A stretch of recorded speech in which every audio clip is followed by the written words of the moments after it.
Welcome to the world of science fiction, where extraordinary stories come to life. If you've subscribed for more stories, enjoy the ride now.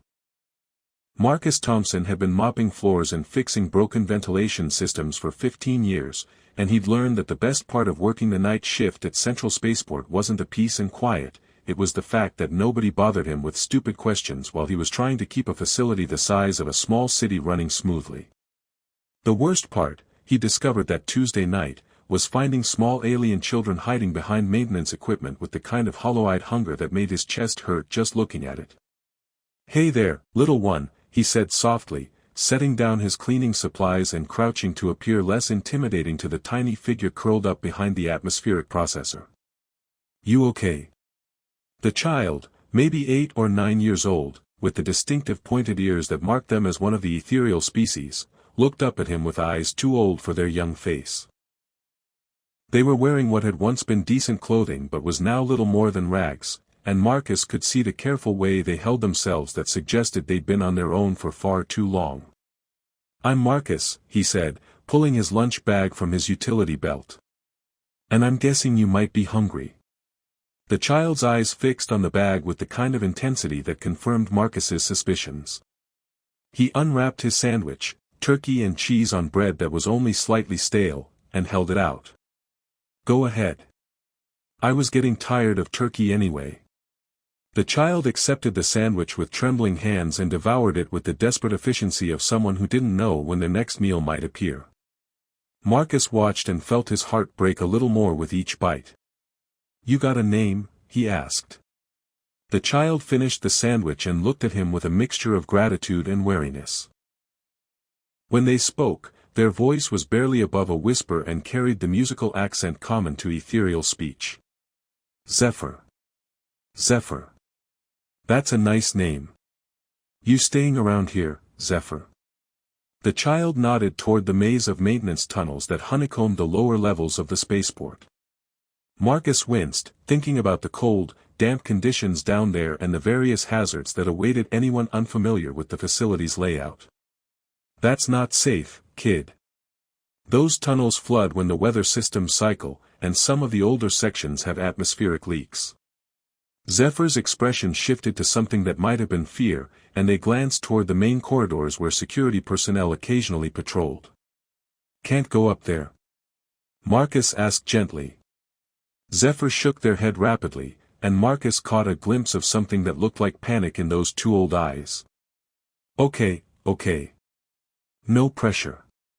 But how about this? I work here every night, same time. If you're going to be staying in those tunnels anyway, maybe I could bring you some food? Just until you figure out your next move." The wariness in Zephyr's expression softened slightly, replaced by something that might have been hope. "You would do that?" "Course I would. You're just a kid, and kids shouldn't have to go hungry." Marcus had seen plenty of refugees pass through the spaceport over the years. Haven's Rest was a common stopover point for families fleeing conflicts or seeking better opportunities in the outer colonies. Most of them had documentation, sponsors, or at least some kind of support network.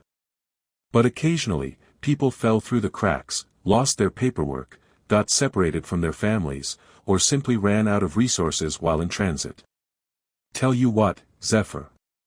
Tomorrow night, I'll bring extra dinner. Meet me here around midnight, when the security patrols are focused on the passenger levels."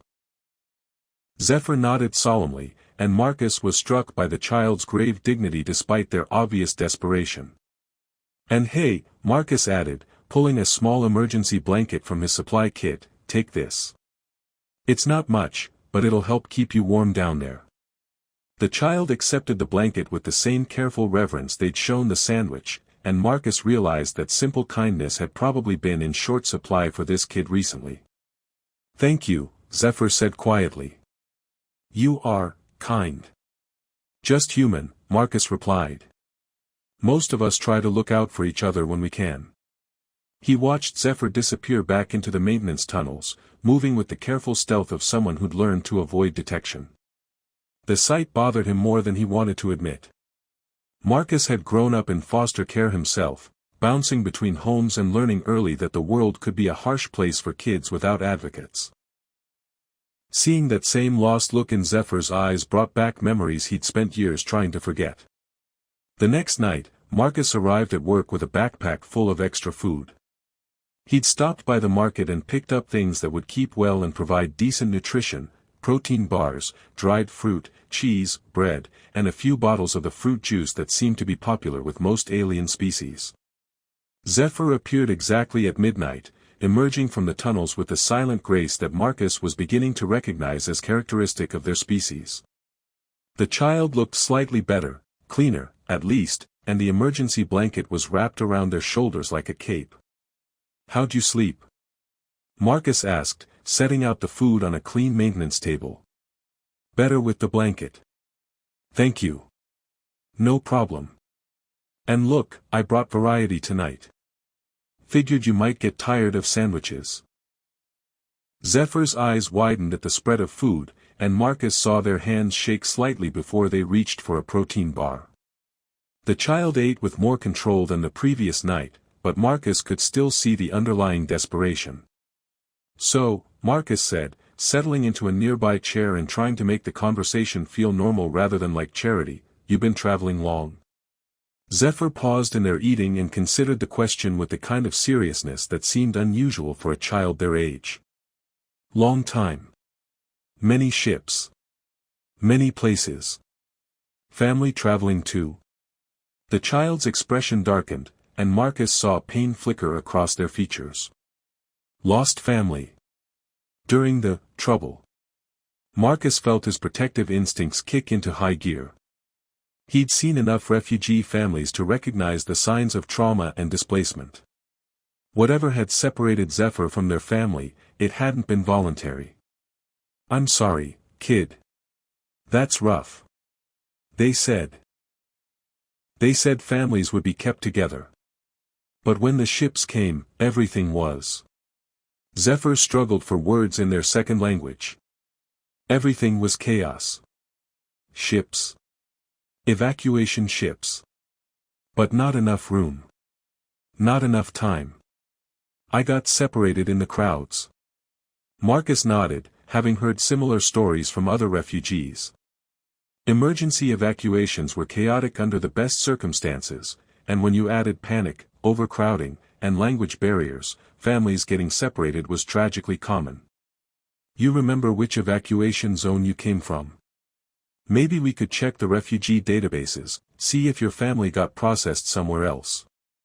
Zephyr's expression shifted to something that looked like fear mixed with longing. Would you help me look?" "Of course I would. That's what people do, they help each other." For the next hour, Marcus shared his dinner break with Zephyr, listening to fragmented stories about the child's journey through multiple refugee camps and transport ships. The picture that emerged was heartbreakingly familiar: a child lost in the bureaucratic maze of interstellar humanitarian crises, too young to navigate the system alone but too proud to beg for help. "You know," Marcus said as Zephyr carefully packed away the leftover food, "I've got some contacts in refugee services. People who specialize in reuniting families. Might be worth checking with them." "Not yet," Zephyr said quickly. "Please. I need to be careful." "Careful of what?" But Zephyr had already retreated toward the tunnel entrance, leaving Marcus with more questions than answers and a growing sense that this child's story was more complicated than a simple case of bureaucratic displacement. "Same time tomorrow?" Marcus called softly. Zephyr nodded from the shadows. "Thank you, Marcus. You are a good person." As Marcus returned to his maintenance rounds, he found himself thinking about the careful way Zephyr spoke, the unusual gravity in their manner, and the small details that didn't quite fit the refugee story. The child's clothing, despite being worn and dirty, showed signs of having been expensive originally. Their vocabulary was sophisticated for someone their age, even accounting for the formal speech patterns common to ethereal education. And there was something about the way Zephyr moved, a natural grace that suggested training in deportment or dance. But most puzzling was the small pendant the child wore, partially hidden beneath their ragged shirt. Marcus had only caught glimpses of it, but what he'd seen looked like precious metals and crystalline components arranged in patterns that seemed too complex for simple jewelry. Marcus shook his head and returned to his work. Whatever Zephyr's story was, the important thing was that the kid was getting regular meals and had someone who cared about their welfare. Everything else could be figured out later. He had no idea that a week later, those details would become extremely important to people with the authority to make his life very complicated. By the end of the first week, Marcus had established what he privately called the Zephyr Protocol, a routine that involved bringing enough dinner for 2 people and spending his break time in the maintenance section where the child felt safe. He'd also started bringing other things, a small pillow he'd picked up at the station commissary, a few books with pictures that might help with language development, and a basic first aid kit after noticing some scrapes on Zephyr's hands. "You're getting better at this," Marcus observed, watching Zephyr carefully organize the food supplies in a small storage compartment they'd claimed as their own. "The organization, I mean. Very systematic." Zephyr looked up from arranging protein bars in neat rows. "Organization is important for efficiency. And survival." True enough. Though most kids your age aren't quite so thorough about meal planning. "Most kids my age have families to plan for them," Zephyr replied with matter-of-fact sadness that made Marcus's chest tighten. "Fair point. But hey, you're doing pretty well for someone flying solo." Marcus had been trying to draw Zephyr into more conversation each night, partly to help with language development and partly because he was genuinely curious about the child's background. Tonight, he tried a different approach. "Mind if I ask you something, Zephyr? You don't have to answer if it makes you uncomfortable." The child looked at him with those 2 old eyes and nodded permission. "When you were with your family, before the evacuation, what was that like? What did your parents do?" Zephyr was quiet for so long that Marcus thought they weren't going to answer. Then, in a voice barely above a whisper, they said, "Important work. Government work. Always meetings, always traveling, always people watching and expecting things. Sounds stressful. Very stressful. Especially when the trouble started. Everyone angry, everyone afraid, everyone looking for someone to blame." Marcus nodded, having heard similar accounts from other political refugees. "And you got caught in the middle of it. I was supposed to be protected. Special arrangements, secure transport, bodyguards. But when the attacks came..." Zephyr's voice trailed off, and Marcus saw the child's hands clench into small fists. "The bodyguard said to run. Said to hide. Said they would find me later. But they didn't. No. They didn't." Marcus felt a surge of anger at whatever system had failed this child so completely. "How long have you been on your own?" 6 weeks, maybe. Hard to keep track. Days blend together when you're just trying to stay hidden and find food. 6 weeks, Marcus repeated, trying to imagine a child that age surviving alone for that long. "Zephyr, that's really impressive, actually. Scary, but impressive." "Impressive? Yeah. Most adults wouldn't last 6 weeks on their own in a strange place without help. You've been not just surviving, but staying hidden and avoiding trouble. That takes intelligence and planning." Zephyr's expression shifted to something that might have been pride mixed with surprise, as if they weren't used to having their capabilities acknowledged. "My tutors always said I was, what is the word, resourceful." "Tutors?" Marcus caught the slip and filed it away with the other details that suggested Zephyr's background was more complex than the average refugee family. "Teachers," Zephyr corrected quickly. "I meant teachers." "Ah. Well, they were right. You are resourceful." Marcus pulled out one of the books he'd brought, a technical manual for atmospheric processors with lots of diagrams and simple explanations. "Thought you might find this interesting. You seem to like understanding how things work." Zephyr accepted the book with the same careful reverence they showed all gifts, but Marcus saw genuine excitement in their eyes as they flipped through the pages. "You know about machines?" Zephyr asked. "I fix them for a living. Heating systems, air processors, artificial gravity generators, waste recyclers. If it keeps this place running and it breaks, I'm the guy who has to figure out how to make it work again. That must be satisfying. Making broken things work." "It is. There's something nice about knowing that when you're done, something works better than it did when you started." Marcus paused, studying Zephyr's intent expression. "You interested in how machines work?" "Very interested. In my old home, I liked to watch the technicians work. They would explain things to me sometimes, when they weren't too busy. Well, if you want, I could show you some basic maintenance while we talk. Nothing dangerous, just simple stuff. Might help pass the time." Zephyr's face lit up with the first genuine smile Marcus had seen from them. "Really? You would teach me?" "Sure. Always nice to have someone to talk to while I work, and you might as well learn something useful while you're hiding down here." For the next hour, Marcus showed Zephyr how to check air filter efficiency, clean sensor arrays, and perform basic diagnostic routines on environmental systems.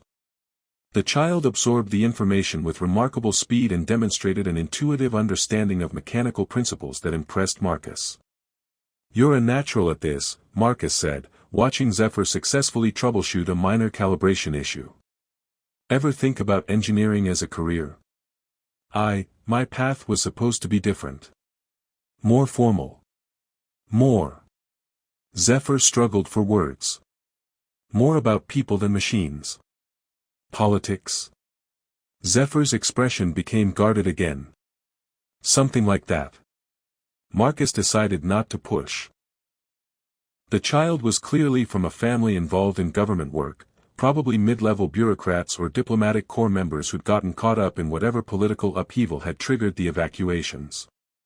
The important thing was that Zephyr was safe and getting proper nutrition while they figured out how to reconnect with their family or find appropriate guardianship. "Well," Marcus said, packing up his tools, "politics or engineering, you've got good instincts for problem solving. That'll serve you well whatever you end up doing." As they finished organizing Zephyr's supplies, Marcus noticed the child fingering the pendant they wore beneath their shirt. In the better lighting of the maintenance area, he could see more details, intricate metalwork that looked like it might be platinum or some similar precious metal, with crystalline elements that seemed to catch and reflect light in complex patterns. "That's a beautiful piece," Marcus said casually. "Family heirloom?" Zephyr's hand immediately moved to cover the pendant, and Marcus saw fear flicker across their features. "Yes. From my grandmother. Very old. Very precious. I bet. Looks like the kind of craftsmanship you don't see much anymore." "Marcus," Zephyr said suddenly, their voice carrying urgency. "If people ask about me, official people, security people, you haven't seen me, yes? Hey, slow down. What kind of people are you worried about? Any people who aren't you? Please.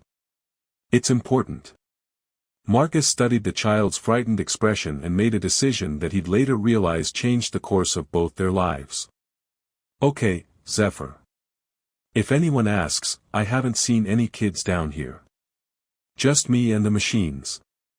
The relief on Zephyr's face was so intense that Marcus wondered what exactly this child was running from, and whether his promise to keep their secret might be more complicated than he'd anticipated.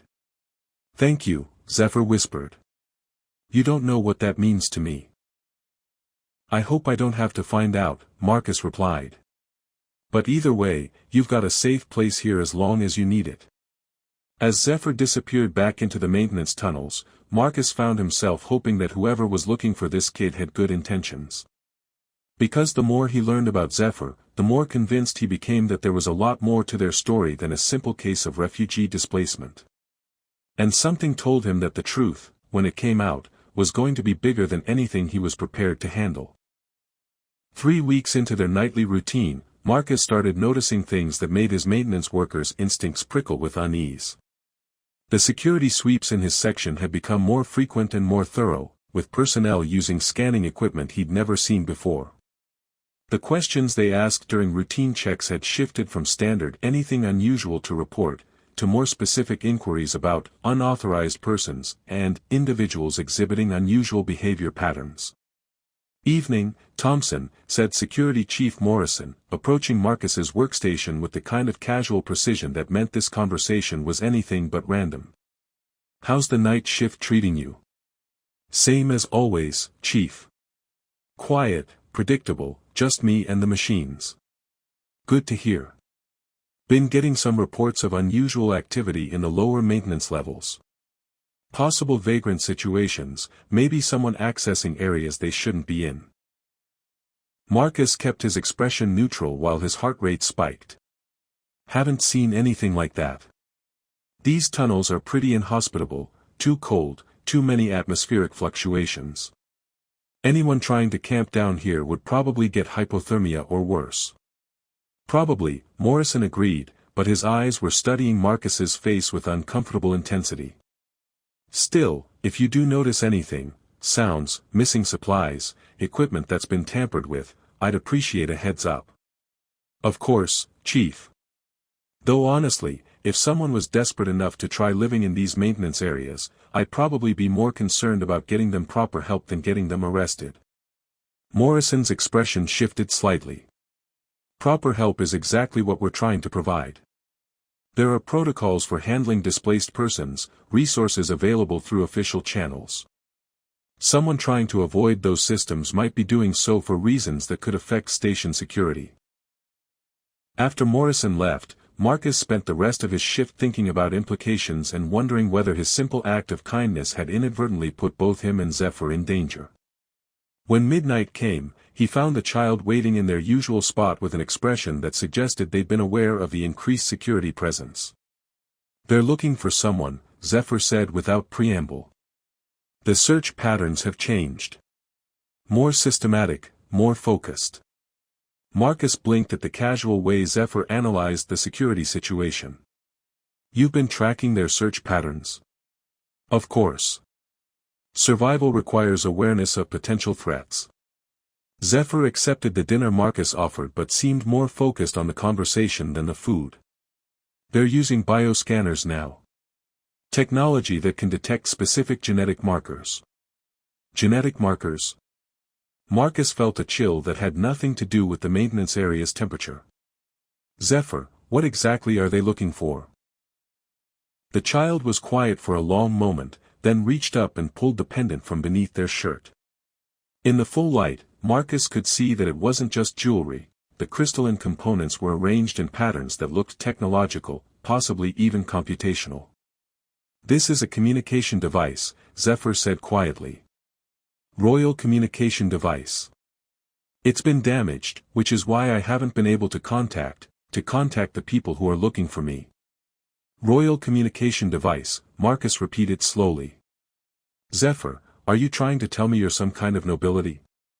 "I'm trying to tell you that my full name is Prince Zephyr Astralwind of the Stellar Dominion, and that the people searching for me aren't just refugee services, they're imperial security forces operating under direct orders from my parents, Emperor Thane and Empress Lyralii." Marcus stared at the child, at the prince, and felt his understanding of the entire situation shift like tectonic plates rearranging themselves. "You're royalty. Actual royalty. Third in line for the imperial throne, heir to 17 star systems, and currently missing from protective custody for 3 weeks longer than anyone thought was survivable for someone my age. Holy." Marcus caught himself before finishing the profanity. "Your parents must be going out of their minds." "Probably. Though I suspect they're also dealing with significant political pressure to find me before our enemies realize how vulnerable the succession has become." Marcus rubbed his forehead, trying to process the implications. "Zephyr, Your Highness, why didn't you tell me this before?" "Because you treated me like a person instead of a political asset. Because you shared your food without asking who my parents were or what advantages you might gain. Because for the first time in my life, someone cared about my welfare without calculating how it would affect their own position. But if your parents are looking for you. My parents are looking for the heir to the stellar dominion. The imperial security forces are looking for a political prize. The rebels who attacked our diplomatic convoy are looking for a hostage they can use against the empire. Zephyr's voice carried a weariness that was heartbreaking in someone so young. You're the first person who's looked for a hungry child who needed help. Marcus sat down heavily on a maintenance crate, trying to wrap his head around the fact that he'd been unknowingly harboring one of the most important missing persons in the galaxy. Zephyr, I mean, Your Highness. Just Zephyr. Please. When I'm with you, I can pretend to be a normal kid for a little while. Okay, Zephyr. But we need to talk about getting you back to your family. They must be terrified. They are. And I want to see them again. But I also know what happens when I go back. The bodyguards, the protocols, the isolation from anyone who isn't vetted by security services. The constant awareness that every person I meet might be trying to use me for political gain. But that's your life, isn't it? Your responsibility. It is. And I'm prepared to accept it. But I wanted to understand what it was like to be cared for just because I was a person who needed help. Not because of what I represented or what my position could do for someone else. Marcus looked at this remarkable child who had survived weeks on their own and found the strength to articulate concepts that most adults struggled with. You know what, Zephyr? I think your parents raised a pretty amazing kid. When you do go back to being a prince, you're going to remember what it's like to be powerless and hungry. That's going to make you a better leader. You think so? I know so. But right now, we need to figure out how to get you safely reunited with your family without getting either of us in trouble for the way this happened. Zephyr nodded solemnly. The communication device might be reparable. If you could help me access more sophisticated tools. I can do better than that. I know someone in the electronics repair division who owes me a favor. Someone discreet who won't ask too many questions about where a piece of advanced alien technology came from. You would do that? Zephyr, I've been bringing you sandwiches and teaching you about air filters for 3 weeks. Helping you call your parents is the least I can do. For the first time since Marcus had known them, Zephyr smiled with pure, uncomplicated joy. Thank you, Marcus. When I am emperor, I will remember that the most important act of diplomacy in my reign began with a janitor who shared his lunch with a hungry child. Just promise me something, Marcus said. When you're running 17 star systems, don't forget that the best leaders are the ones who notice when people need help. I promise, Zephyr said solemnly. And Marcus? When this is over, I want you to meet my parents. I think they need to understand what real kindness looks like. Marcus had the distinct feeling that his life was about to become much more complicated than he'd ever imagined. But looking at Zephyr's hopeful expression, he realized he wouldn't change a thing about the decision to share his dinner with a hungry child. Even if that child turned out to be one of the most important people in the galaxy. The electronics repair specialist Marcus knew turned out to be Elena Park, a former military communications technician who transitioned to civilian maintenance work after deciding that fixing broken radios was more satisfying than the military bureaucracy that surrounded them. Marcus had helped her out of a jam with a malfunctioning gravity generator 6 months earlier, and she'd been telling him ever since that she owed him a favor. So let me get this straight, Elena said, examining the pendant under a high-powered magnifier in her workshop. You found this in the maintenance tunnels, you don't know where it came from, and you want me to repair it without asking questions about its origin or registration status. That's about the size of it, Marcus replied, trying to project casual innocence while internally praying that Elena's definition of no questions asked was as comprehensive as he hoped. Marcus, this isn't just advanced alien technology. This is military-grade quantum communication hardware with encryption protocols I've never seen before. The crystalline matrix alone is worth more than my annual salary. So, can you fix it?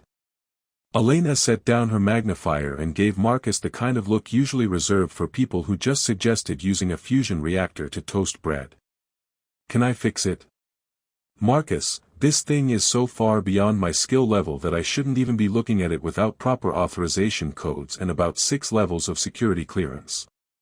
But, Elena continued with a grin, I didn't spend 8 years fixing impossible communication problems in the military just to be intimidated by fancy alien hardware. Besides, you said this was important, and you've never asked me for anything before. So you'll try. I'll do better than try. I'll fix it. Though I have to admit, I'm curious about how a maintenance worker came into possession of what appears to be a piece of imperial communication equipment. Marcus had prepared for this question, but he still felt uncomfortable with the necessary deception. Let's just say I found someone who needed help, and this might be the key to getting them the kind of help they really need. Ah. One of those situations. Elena nodded with understanding. Well, lucky for your mysterious someone, I love a good technical challenge. Give me 48 hours and I'll have this thing singing imperial anthems if that's what it takes. 2 days later, Marcus met Zephyr in their usual spot with news that made the young prince's eyes light up with hope and anticipation. Elena says the communication array is functional, but she had to replace about 60% of the quantum resonance matrix. Apparently, it took some serious damage during whatever happened to you. Quantum resonance damage suggests energy weapon impact, Zephyr said thoughtfully. Probably from the attack on our convoy. The device must have been caught in the crossfire when I was running. Elena also said the encryption protocols are still intact, which means it should connect directly to imperial communication networks once you activate it. Zephyr accepted the pendant with reverent care, turning it over in their small hands and examining Elena's repair work. This is excellent craftsmanship. Your friend has remarkable skill. She's good people. And she didn't ask for any details about where it came from or who it belongs to. That kind of discretion is rare and valuable. I'll remember her kindness. Marcus watched Zephyr activate the pendant's communication functions, noting the way the crystalline components began glowing with soft, pulsing light that seemed to follow complex patterns. How does it work? Quantum entanglement communication. The device creates a direct connection to matching units in the Imperial communication network. Distance becomes irrelevant because the quantum particles are synchronized regardless of physical location. Zephyr's fingers moved over control surfaces that Marcus couldn't even see. I'm establishing a connection to the Imperial flagship now. The pendant's glow intensified, and Marcus heard a faint harmonic tone that seemed to resonate through the maintenance area. Then Zephyr's expression shifted to something that combined relief, joy, and nervous anticipation. Mother? Zephyr spoke in their own language, their voice carrying emotional undertones that needed no translation. Marcus couldn't understand the words, but he could hear the response through the pendant speakers, a female voice that conveyed overwhelming relief and desperate love in equal measure. The conversation continued for several minutes, with Zephyr providing what sounded like reassurances about their health and safety while fielding what were obviously urgent questions about their location and circumstances. I'm safe, Zephyr said, switching back to English so Marcus could understand. I'm with someone who has been protecting me and providing for my needs. Yes, Mother, I've been eating regularly. No, I haven't been injured or mistreated in any way. The pendant speaker carried a different voice now, deeper, more formal, but carrying the same undertones of relief and paternal concern. Father, I understand the security implications of my absence. Yes, I know the political situation has been complicated by my disappearance. But I need you to understand that my protector is not a threat, he's a good man who helped me because I was a hungry child, not because he knew who I was. Marcus felt his stomach drop as he realized that Zephyr was describing him to the Emperor of the Stellar Dominion. The conversation continued in their native language, with Zephyr apparently providing detailed explanations about their circumstances and Marcus's role in their survival. Marcus, Zephyr said, turning to face him while maintaining the communication connection. My parents want to speak with you. They want to what now? Speak with you. To thank you for protecting me and to discuss arrangements for my safe return. Marcus looked at the glowing pendant and the expectant expression on Zephyr's face, and realized that his life had just taken another sharp turn into territory he'd never imagined navigating. Zephyr, I'm a maintenance worker. I fix air filters and unclog waste recyclers. I don't talk to emperors. You talk to me. That's different. You're a kid who needed help. I'm also third in line for the imperial throne, and my parents want to thank the person who kept their child alive when the entire imperial security apparatus failed to do so. Marcus took a deep breath and accepted the pendant. Your Majesties, this is Marcus Thompson. I've been looking after Zephyr. The response came in accented but clear English from the deeper male voice. Mr. Thompson, I am Emperor Thane of the Stellar Dominion. On behalf of my family and my people, I express our profound gratitude for the care and protection you have provided to our child. I just shared my lunch, Your Majesty. Anyone would have done the same. Experience suggests otherwise, Mr. Thompson. Our son has described your kindness in detail, and we are moved by your selfless care for a child you believe to be a displaced refugee. The female voice joined the conversation. I am Empress Lyralii. Mr. Thompson, our child speaks of you with affection and respect. This gives us great comfort, as we know Zephyr's judgment of character is exceptionally accurate. He's a good kid, Your Majesty. Smart, brave, and remarkably mature for his age. You should be proud of him. We are. And we are equally impressed by the man who recognized our child's worth without knowing his position or bloodline. Emperor Thane's voice carried formal authority mixed with personal warmth. Mr. Thompson, we will be arriving at Haven's Rest within 6 standard hours to retrieve our son. We would be honored if you would meet with us to discuss not only Zephyr's return, but also how the Empire might recognize your extraordinary service. Marcus looked at Zephyr, who nodded encouragement. I'll be here, Your Majesty. Though I should mention that this whole situation is a bit outside my usual experience. Ours as well, Mr. Thompson. It is not often that acts of simple human kindness have such profound political implications. As the communication ended, Marcus sat back and tried to process the fact that he had just made a date to meet with 2 of the most powerful people in the galaxy. Zephyr, he said finally, I think I'm going to need to find a better shirt. The arrival of the Imperial flagship Starborn Majesty at Haven's Rest created what Station Administrator Walsh later described as controlled pandemonium with diplomatic complications. Marcus watched through the observation deck windows as the massive vessel, easily the size of a small city, took position in the station's heavy traffic zone while smaller escort ships established what appeared to be a security perimeter. That's my parents' ship, Zephyr said softly, standing beside Marcus and looking out at the impressive display of imperial power. Probably traveling with a full ceremonial escort and enough security personnel to invade a small planet. Your parents don't do anything halfway, do they? Not when their child's safety is involved. Father is likely coordinating with 3 different intelligence services right now, while Mother is probably designing new security protocols to prevent this situation from ever happening again. Marcus had spent the past 6 hours being briefed by Station Administrator Walsh, Security Chief Morrison, and what appeared to be half the colonial government about proper protocol for meeting with imperial dignitaries. The experience had been overwhelmingly educational and mildly terrifying.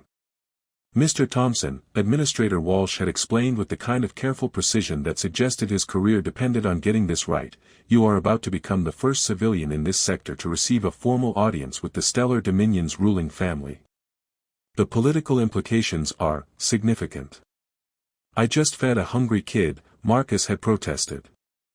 How did that become a political situation?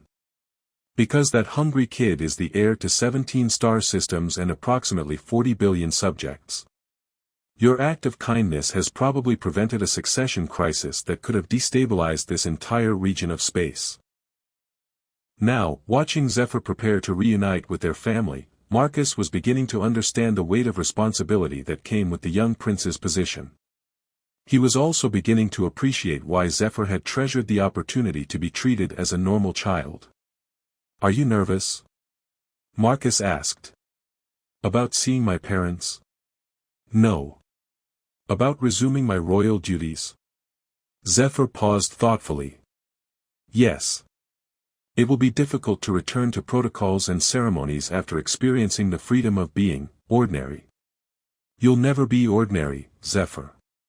But maybe you can use what you've learned to make your extraordinary position serve ordinary people better. That's what I hope to do. And I want you to help me.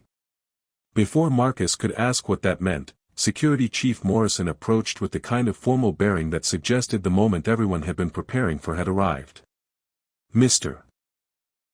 Thompson, Prince Zephyr, the Imperial delegation has requested permission to board the station. They're asking for a meeting in Conference Room Alpha, our most secure diplomatic facility. How many people are we talking about? Marcus asked. The Emperor and Empress, plus a minimal security detail of, approximately 30 Imperial guards. 30 guards? Minimal by Imperial standards, apparently. The delegation coordinator seemed apologetic about the size of the security presence. Marcus looked at Zephyr, who appeared more amused and concerned by their parents' security arrangements. They're being careful, Zephyr explained. The last time I was supposed to be under Imperial protection, things didn't go according to plan. They won't make that mistake again. 20 minutes later, Marcus found himself in the station's primary conference room, wearing his best civilian clothes and trying not to fidget while waiting to meet two of the most powerful people in the galaxy. Zephyr sat beside him, having transformed from a refugee child into someone who carried themselves with unmistakable royal bearing. Remember, Zephyr said quietly, they're my parents first and rulers second. They're grateful to you, not suspicious of you. Easy for you to say. You're not about to explain to an emperor why you've been harboring his missing heir in a maintenance tunnel. The conference room doors opened with ceremonial precision, and Marcus got his first look at the rulers of the Stellar Dominion. Emperor Thane was tall and imposing, with the kind of presence that filled a room just by walking into it. Empress Lyralii was elegant and regal, but Marcus could see the maternal concern in her eyes as she searched the room for her child. Zephyr. Empress Lyralii moved with swift grace, crossing the room to embrace her son with the kind of fierce relief that transcended royal protocol. Emperor Thane was only slightly more restrained, but Marcus could see the profound emotion on his face as he joined his family's reunion. For several moments, there were no rulers or heirs, just parents who had found their missing child. We were so frightened, Empress Lyralii said, holding Zephyr at arm's length to examine them for signs of injury or hardship. When the convoy was attacked and you disappeared, we feared the worst. I'm fine, Mother. Better than fine, actually. I learned things about our empire and our people that I never would have discovered from the palace. Emperor Thane turned his attention to Marcus, who stood and attempted what he hoped was an appropriate respectful gesture. Mr. Thompson, the Emperor said, words cannot adequately express our gratitude for the care you have provided our child. Your Majesty, I only did what anyone would do when they encounter a child in need. That is precisely why your actions are so remarkable, Empress Lyralii said, approaching Marcus with the kind of warm dignity that made her imperial bearing seem welcoming rather than intimidating. You saw our son not as a political asset or a potential source of advantage, but simply as a young person who needed help. Zephyr told us about your kindness, Emperor Thane continued. The food you shared, the safety you provided, the technical skills you taught. But most importantly, the respect and affection you showed to a child you believed to be a displaced refugee. He's easy to care about, Your Majesty.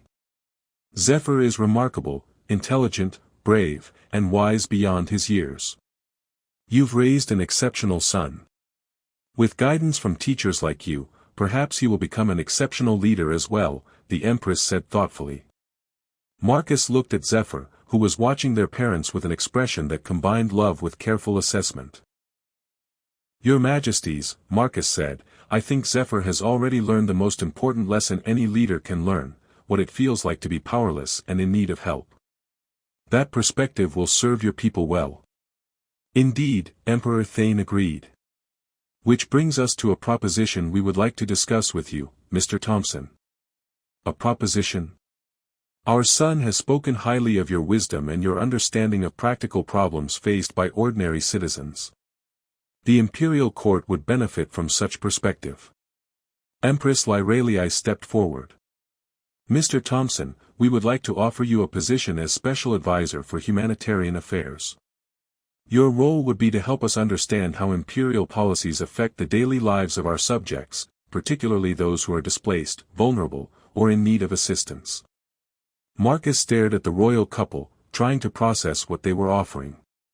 Your Majesties, I'm honored, but I'm not qualified for that kind of position. I'm a maintenance worker, not a diplomat or policy expert. You are someone who recognizes need and responds with kindness, Emperor Thane said firmly. You are someone our son trusts and respects. Those qualifications are more valuable than any formal credentials. And, Zephyr added with a smile, you would be helping me prepare for the responsibilities I'll inherit. I want my reign to be guided by the same principles that led you to share your lunch with a hungry child. Marcus looked around the room at three of the most important people in the galaxy, all of whom were looking at him with expressions of hope and expectation. If I accept, he said slowly, would I still be able to work with refugees and displaced persons?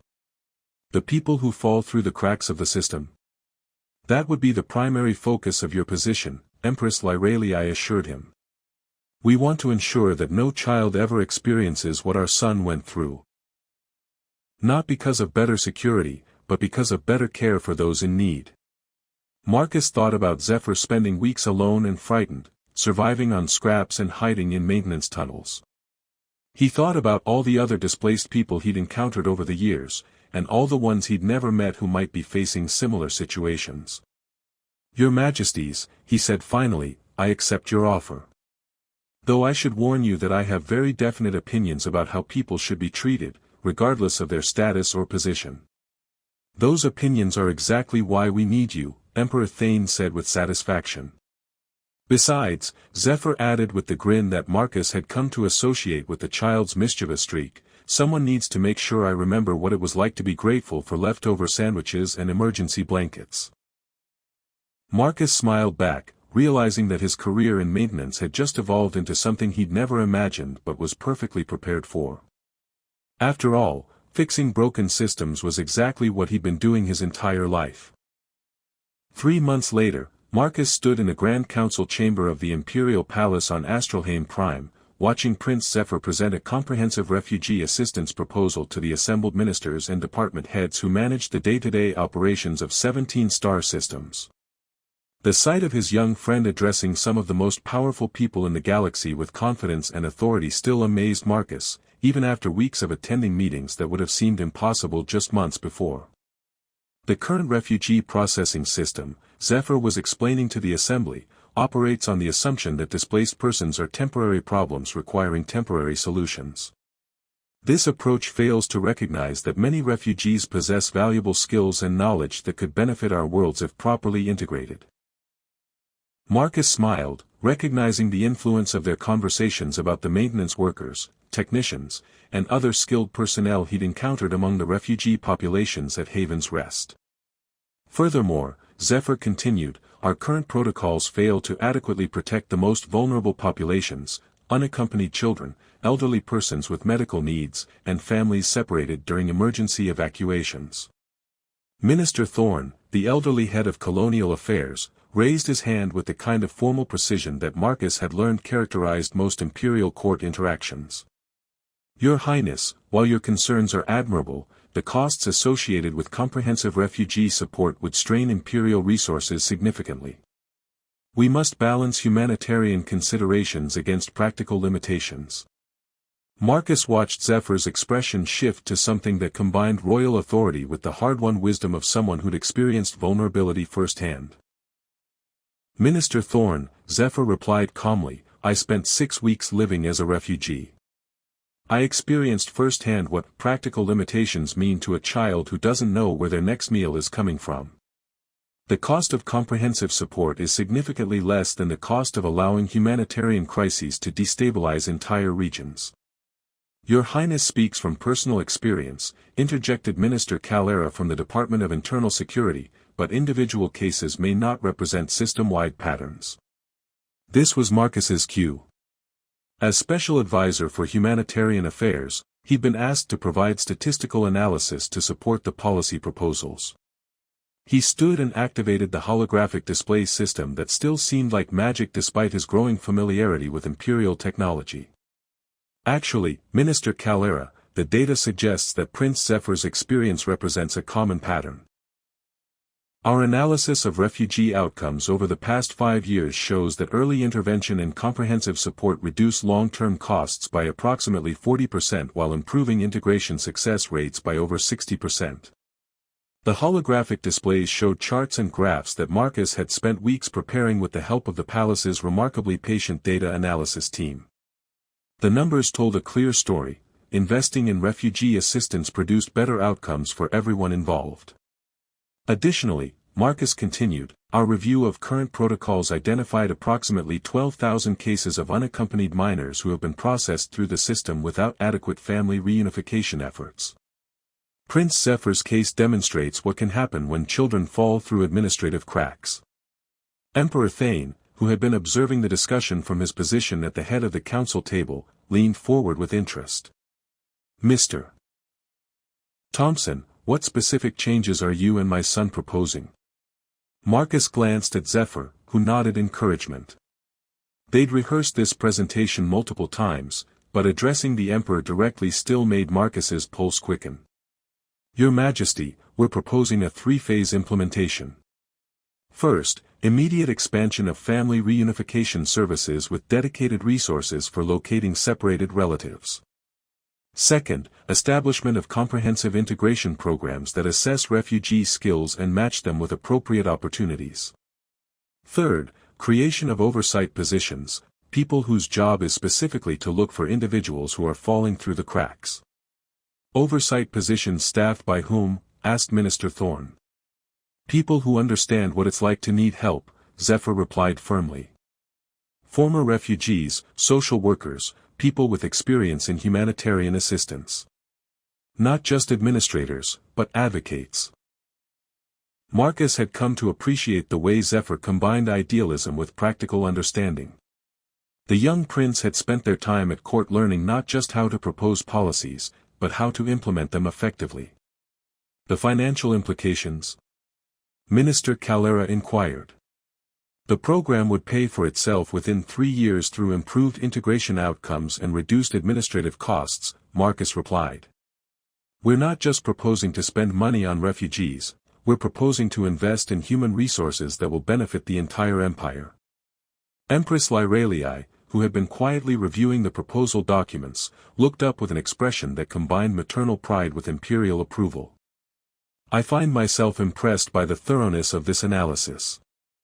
Zephyr, you and Mr. Thompson have clearly put considerable thought into both the humanitarian and practical aspects of these reforms. Thank you, Mother. But I want the Council to understand that this isn't just policy for me, it's personal. Every child who goes hungry or gets lost in the system represents a failure of our responsibility to protect the most vulnerable members of our society. Emperor Thane stood, commanding immediate attention from everyone in the chamber. The proposal will be implemented immediately, he announced. Minister Thorne, I want the family reunification expansion operational within 30 days. Minister Calera, begin recruitment for the new oversight positions. And I want regular reports on outcomes and effectiveness. Your Majesty, Minister Thorne said carefully, the speed of implementation may present challenges. The speed of implementation, Emperor Thane interrupted, represents our commitment to ensuring that no other child experiences what our son experienced. Mr. Thompson's data demonstrates that delay costs both money and lives. We will not delay. Marcus felt a surge of satisfaction as he watched the ministers begin planning implementation of reforms that would help thousands of people across the empire. The bureaucracy moved more quickly when the Emperor provided clear direction, and Zephyr's personal stake in the issue had given the proposals weight that statistical analysis alone couldn't have achieved. Mr. Thompson, Empress Lyralii said as the formal meeting concluded, I trust you'll be working closely with the implementation teams to ensure these programs operate according to your and Zephyr's vision. Of course, Your Majesty.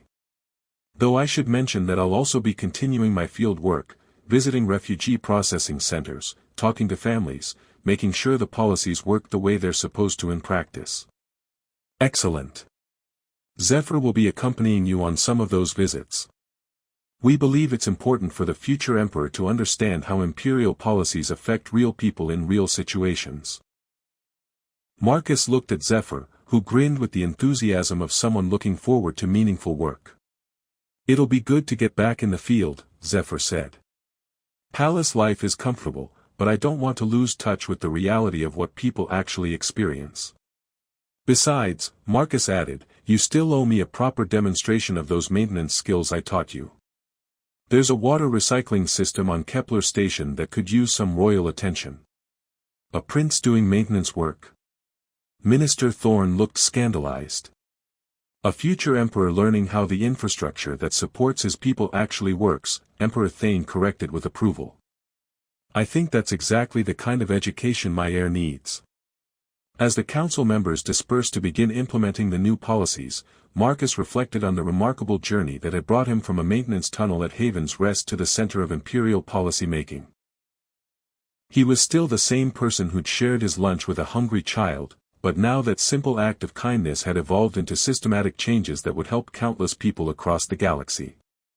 Marcus, Zephyr said, approaching as the chamber emptied, thank you for helping me turn my experience into something that can help others. Thank you for remembering what it felt like to be grateful for leftover sandwiches, Marcus replied. That perspective is what makes all of this possible. I'll never forget, Zephyr said seriously.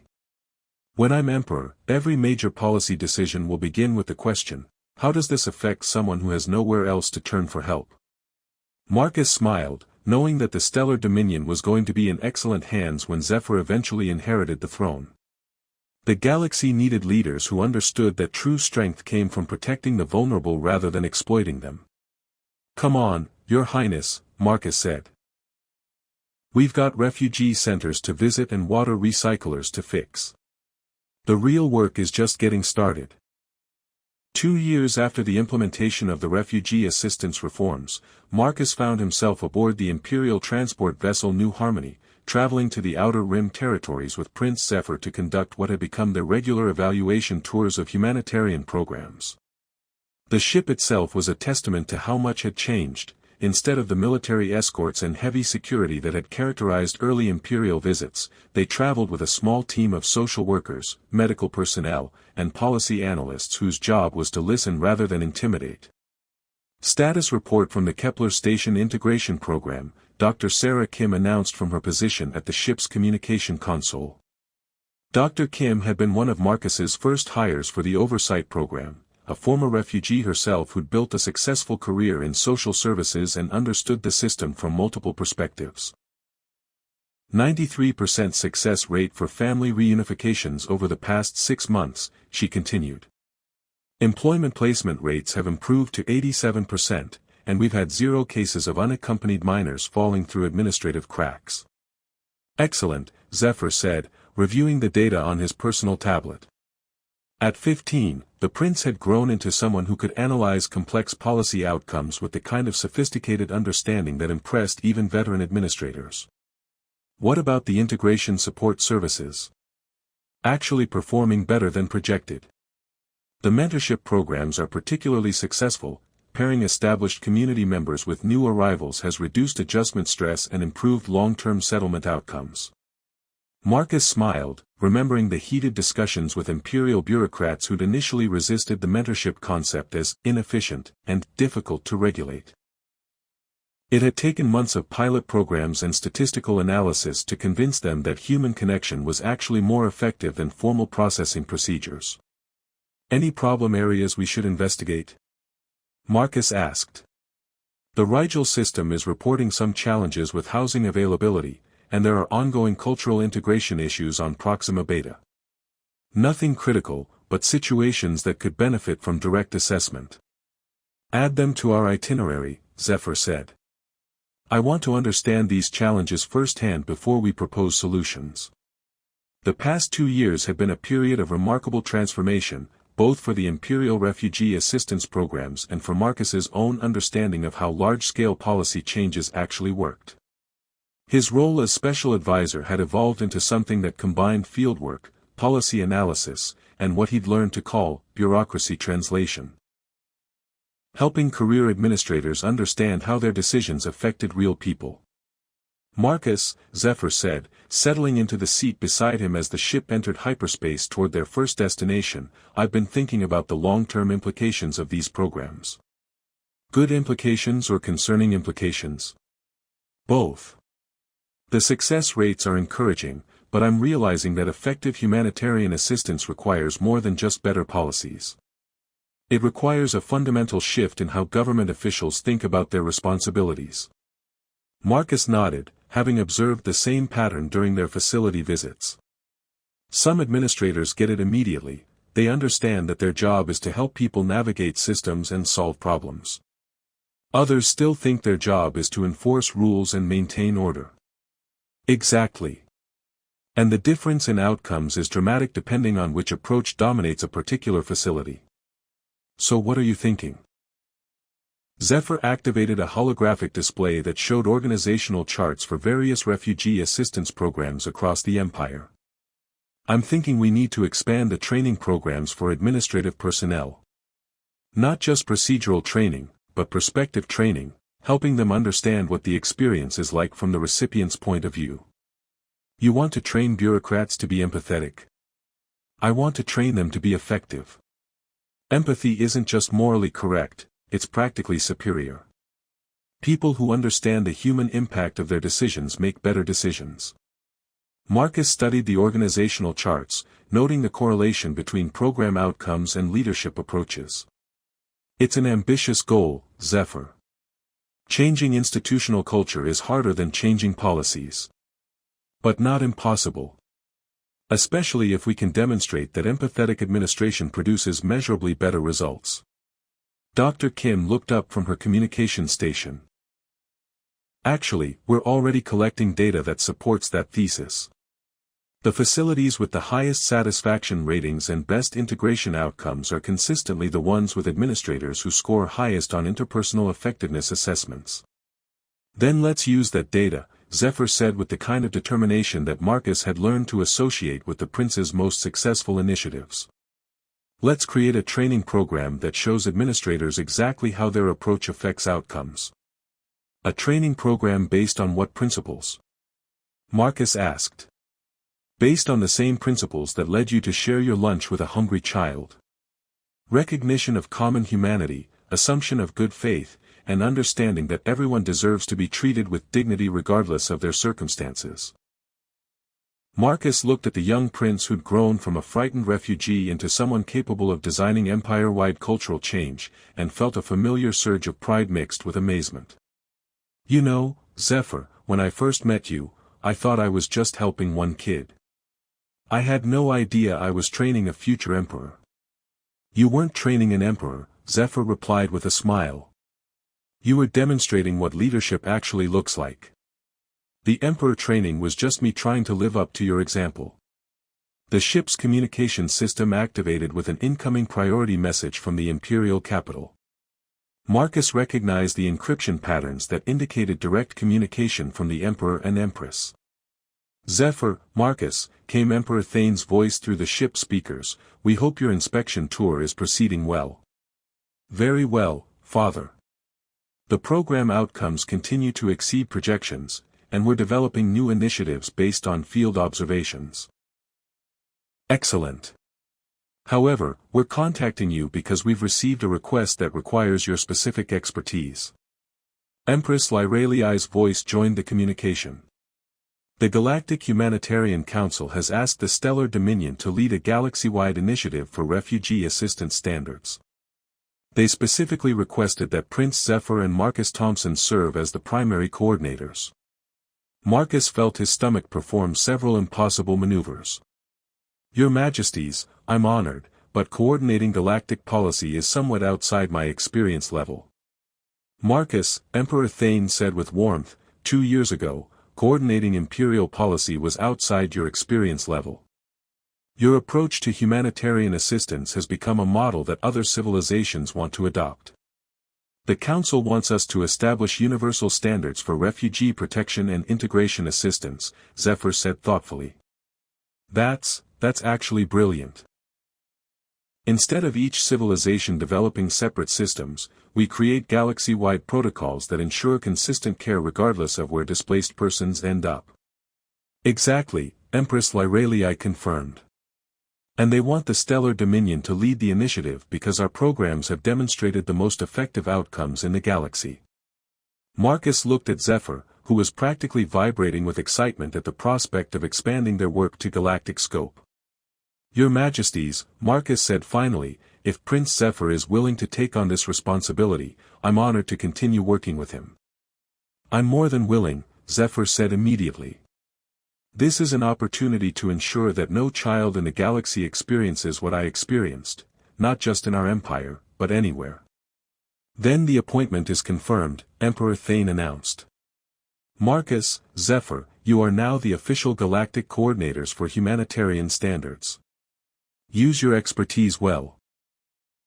As the communication ended, Marcus sat back and tried to process the fact that his career in maintenance work had just evolved into coordinating refugee policy for the entire galaxy. Zephyr, he said finally, I think we're going to need a bigger ship. We're going to need a lot of things, Zephyr replied with a grin. But most importantly, we're going to need to remember that all of this started because someone shared their lunch with a hungry child. I don't think I'll ever forget that, Marcus said. Though I have to admit, the scale keeps getting larger than I expected. The scale always gets larger when you're trying to solve problems the right way, Zephyr said wisely. But the principles stay the same: recognize need, respond with kindness, and assume that everyone deserves to be treated with dignity. Marcus nodded, looking out at the stars that no longer seemed like distant lights but like destinations where their work could make a difference in countless lives. All right, Your Galactic Highness, he said. Let's go fix the galaxy's refugee system. Together, Zephyr replied. The way we've always done it. 5 years later, Marcus stood in the central assembly hall of the Galactic Humanitarian Council, watching Emperor Zephyr, now 20 and having assumed the throne after his parents' peaceful transition to advisory roles, address representatives from over 300 civilizations about the success of the Universal Refugee Protection Protocols they had spent years developing and implementing. The transformation we have achieved, Zephyr was saying to the assembled delegates, began with a simple recognition that every displaced person represents not just a humanitarian challenge, but a source of knowledge, skill, and perspective that can benefit their new communities if properly supported. Marcus smiled, remembering countless conversations where they'd refined these concepts while visiting refugee facilities across the galaxy. The universal protocols had been built on principles they'd learned from direct experience. The understanding that dignity, respect, and practical assistance produced better outcomes than bureaucratic processing and temporary solutions. The statistics speak for themselves, Zephyr continued, gesturing toward holographic displays that showed galaxy-wide implementation results. Civilizations that have adopted the universal protocols report an average of 94% success in family reunification, 89% success in long-term integration, and a 73% reduction in administrative costs compared to previous systems. Marcus watched the assembly's reaction with satisfaction. The numbers were impressive, but what made him proudest was knowing that behind each statistic were individuals and families who had been treated with dignity during their most vulnerable moments. However, Zephyr said, his tone shifting to something more personal, I want you to understand that these protocols were not developed in academic isolation or bureaucratic committees. They were designed by someone who experienced displacement firsthand, working with someone who understood that the most sophisticated policy is worthless if it fails to help real people in real situations. The Emperor gestured toward Marcus, who still felt uncomfortable being recognized in such formal settings despite years of experience. Marcus Thompson, Zephyr continued, began this work by sharing his lunch with a child he thought was a hungry refugee. That simple act of kindness has evolved into systematic changes that have helped over 14 million displaced persons across the galaxy find safety, dignity, and new homes. The assembly erupted in a harmonized applause that served as the galactic equivalent of a standing ovation. Marcus nodded acknowledgement while reflecting on the remarkable journey that had brought them to this moment. The lesson we have learned, Zephyr said as the applause subsided, is that effective humanitarian assistance requires both systematic organization and individual compassion. Policies work when they are designed by people who understand what it feels like to need help. Following the formal session, Marcus found himself in the Council's diplomatic reception area, surrounded by representatives from dozens of civilizations who wanted to discuss implementation details and share their own experiences with the universal protocols. Ambassador Thompson, said Director Kala from the Andromedan Collective, using the formal title that Marcus had never quite gotten used to, our preliminary results show remarkable improvement in integration outcomes, but we're experiencing some resistance from long-term bureaucratic personnel. Do you have recommendations for overcoming institutional inertia? Marcus had encountered this challenge on multiple worlds.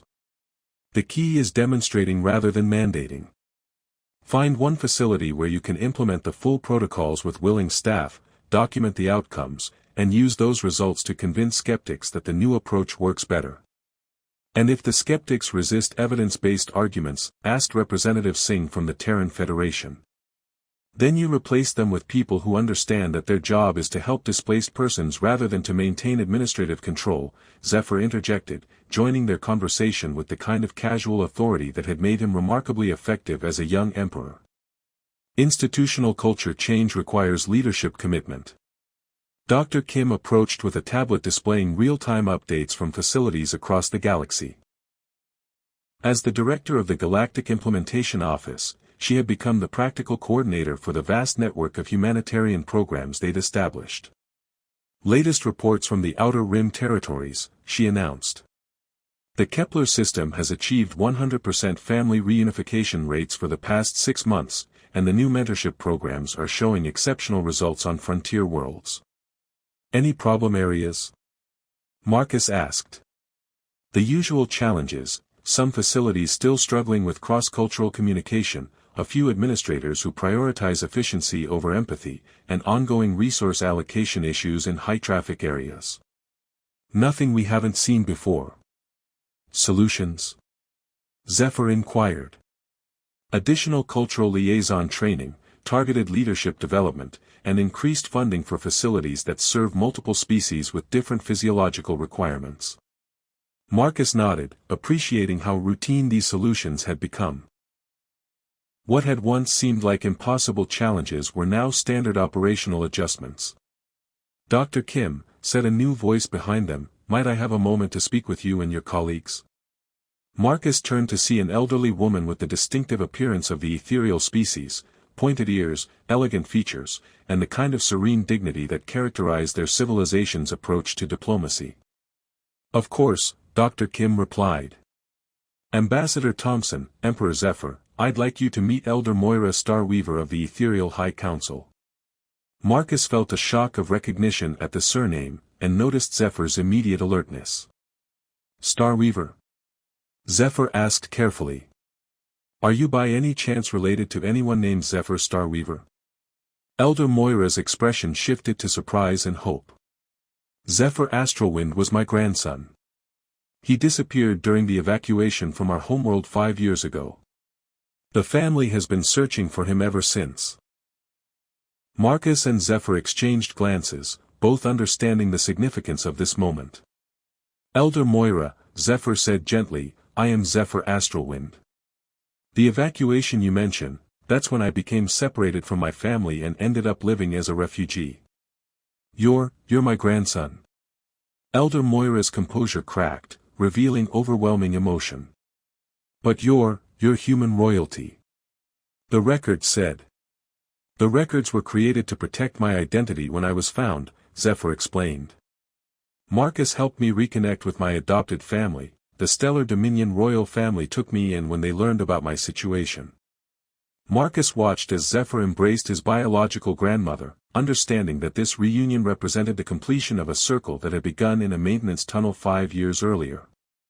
Elder Moira, Marcus said softly, your grandson has become an exceptional leader. He's used his experience as a displaced person to help millions of others find safety and new homes. You're the one who helped him, Elder Moira said, turning to Marcus with tears in her eyes. The family has heard stories, a human who showed kindness to a lost child, who helped him survive and grow into someone who could help others.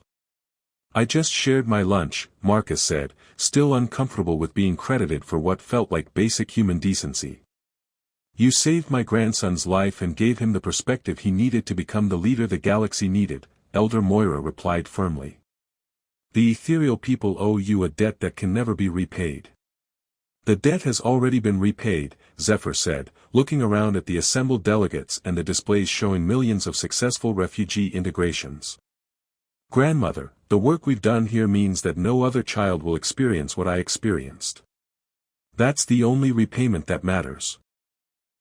Elder Moira nodded with understanding. Then the Ethereal High Council will be proud to support your continued work. And perhaps I could spend some time getting to know my grandson again. I'd like that very much, Zephyr said warmly. Though I should warn you that my work keeps me traveling quite a bit. Marcus and I are always visiting facilities and working on new programs. Then perhaps an old woman could occasionally accompany you on these travels, Elder Moira suggested. I have some experience with diplomatic relations, and I would be honored to contribute to your humanitarian efforts. Marcus smiled, thinking about how their small team had grown over the years from a maintenance worker and a lost child to an organization that spanned the galaxy.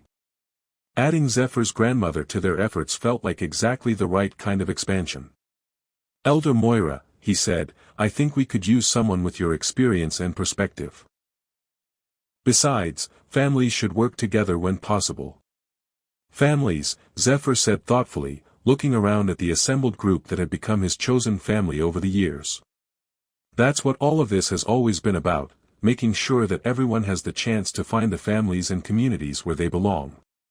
Dr. Kim raised her tablet in a toast-like gesture. To families, found and lost and found again. To simple acts of kindness that change the galaxy, Elder Moira added. To sharing lunch with hungry children, Marcus said with a grin. And to remembering, Zephyr concluded, that the most important work anyone can do is helping others find their way home. As the Galactic Humanitarian Council session concluded and delegates began planning implementation of expanded refugee assistance programs across hundreds of worlds, Marcus reflected on the journey that had brought them to this moment. A maintenance worker's simple kindness had evolved into a galaxy-wide network of protection and assistance for displaced persons. But at its heart, the work remained exactly what it had always been, recognizing when someone needed help and responding with compassion, dignity, and practical assistance. Ready for the next challenge? Zephyr asked as they prepared to leave for their next round of facility inspections. Always, Marcus replied. Though I have to admit, I never expected that sharing a sandwich would lead to coordinating galactic policy. The best changes always start with simple human kindness, Elder Moira observed wisely. The scale expands, but the principles remain the same.